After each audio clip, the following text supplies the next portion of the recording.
MPTC ZPTC ఎన్నికలు ఎప్పుడు ఈ క్వశ్చన్ మార్క్ అందరిలో జరుగుతుంది. అయితే ఈ సర్పంచ్ ఎన్నికల కంటే ముందే ఎంపీటీసీ జెడ్పీటీసీ ఎన్నికలు ఉంటాయని వాస్తవానికి ఎంపీటీసీ జెడ్పీటీసీ అని అదే మొత్తుకున్నాం. మనం ఒక 6 నెలల ఏడాది మొత్తుకున్నాం. తక్కువని సర్పంచ్ ఎన్నికలే ముందుగా వచ్చినాయి. ఈ ఎంపీటీసీ జెడ్పీటీసీ ఎన్నికలు ఇక సింహతోటి జరిగే ఎన్నికలు కాబట్టి తర్వాత తీసుకుందాం అండ్ అధికారికంగా రిజర్వేషన్ వచ్చిన తర్వాత నిర్వహిద్దామని ఒక ఆలోచన కూడా జరిపారని చెప్పేసి కూడా చెప్పుకున్నాం. సో మొత్తానికి అయితే గ్రామాలలో పరిపాలన పడికేసింది కాబట్టి సర్పంచ్ ఎన్నికలు నిర్వహించారు. కొంత పరిపాలన గాడిలో పడ్డది, అంతవరకు ఓకే. అయితే ఈ తర్వాత సర్పంచ్ ఎన్నికల తర్వాత ఎంపీటీసీ జెడ్పీటీసీ వస్తామో అంటే దాన్ని మళ్ళా మున్సిపల్ ఎన్నికలు అనే రాగం ఎత్తుకుంది ప్రభుత్వం. ఇప్పుడు మున్సిపల్లకు అయితే ఎన్నికలు జరగబోతున్నాయి. మరి ఎంపీటీసీ జెడ్పీటీసీ ఎన్నికలు ఎప్పుడు ఇక అనే ఆలోచనలు ఉంటే మున్సిపల్ ఎన్నికలు అయిన మరుసటి క్షణమే ఎంపీటీసీ జెడ్పీటీసీ ఎన్నికలు కూడా జరిగే అవకాశం ఉన్నట్టు కనబడుతుంది. ఎందుకంటే వీటితో కూడా ఆర్థిక సంవత్సరానికి ముడిపడి ఉంది. ఎంపీటీసీ జెడ్పీటీసీ ఎన్నికలు ఫిబ్రవరిలోనే ఫినిష్ కావాలి, లేకపోతే మార్చి వరకు అలా ఈ ఆర్థిక సంఘానికి సంబంధించిన నిధులు అనేది ఆగిపోతాయి.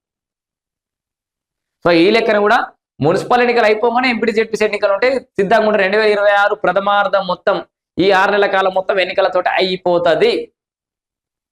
ఇక నెక్స్ట్ చివరి 1-2 నెలలుగా పరిపాలన మీద ఎవరు వాళ్ళు ఇటు సర్పంచ్లు పనిచేస్తా ఉంటారు, ఇటు ఎంపీటీసీలు పనిచేస్తా ఉంటారు, కౌన్సిలర్లు పనిచేస్తా ఉంటారు, జిహెచ్ఎంసీ కూడా అయితే వాళ్ళు కూడా ఎవరి పనితీరు ఏంటన్నా 1-2 నెలలే ఉంటుంది. ఇక ఏమైతే చూద్దాం.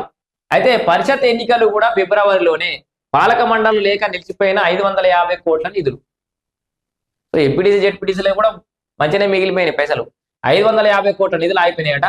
ప్రస్తుత ఆర్థిక సంవత్సరంలోనే ఎన్నికలు జరపాల్సిన పరిస్థితి లేని పక్షంలో మురిగిపోనున్న 15వ ఆర్థిక సంఘం నిధులు.